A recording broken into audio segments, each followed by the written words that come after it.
It's the silly season of elections in the city of Livingston. In this video, we will see how much the city's attorneys charged us to decide any possible tie votes with a coin toss, and how they also hit us with over 157 hours of human resources work that goes back as far as December 2021. Greetings, everyone. This is the Gardening Snail of Livingston, California, just trying to keep the community informed and local government as honest as possible. In this video, we will be looking at what White Brenner LLP charged us for general legal and human resources during the month of June 2022, starting with who racked up the most billable hours for general legal. In this table, you can see that the most hours were billed by the city attorney and the paralegal, followed by the human resources specialist and the attorney specializing in land use. Here you can see the grand majority of those hours billed for human resources, 157.1 hours worth, was billed by the human resources specialist. So now let's dive into some of the details for all those billable hours, beginning with general legal. We'll start out with a few entries for animal services, Campbell Boulevard, office hours on a non-council meeting day, and an email about Walnut and Dwight. Moving on to hours billed for items relating to the June 7th City Council meeting day, including the time billed for office hours before that meeting. The total being $1,780. Items I've identified as belonging to the June 21st Council meeting total $1,060.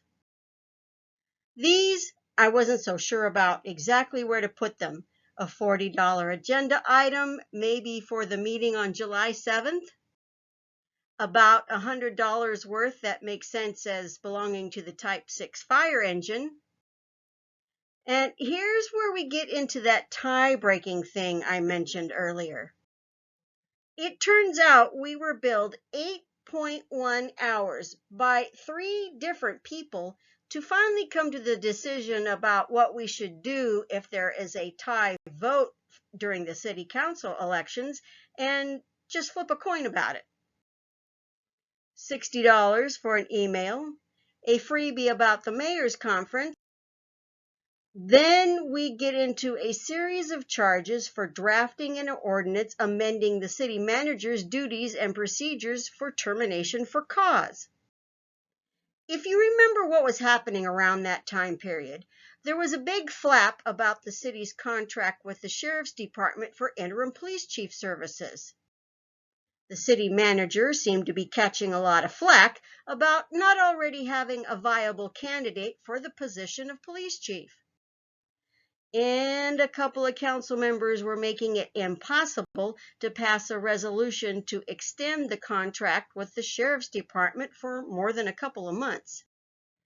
Apparently, the sheriff's department got fed up and canceled the contract themselves, but that's another story.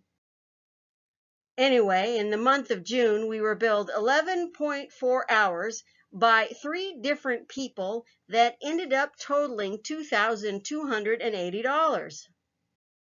So now let's see what we can glean about all those hours of work done by the human resources specialist and others at White Brenner. Although they are being billed to us in June, they actually go back as far as December 2021. Those of you who have been following the goings-on at City Hall remember how the city manager was let go in July, mere days after White Brenner was hired.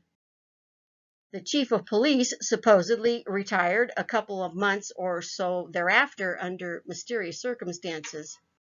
A tort claim was filed by the former city manager in early December, and another by the former police chief not too long after that.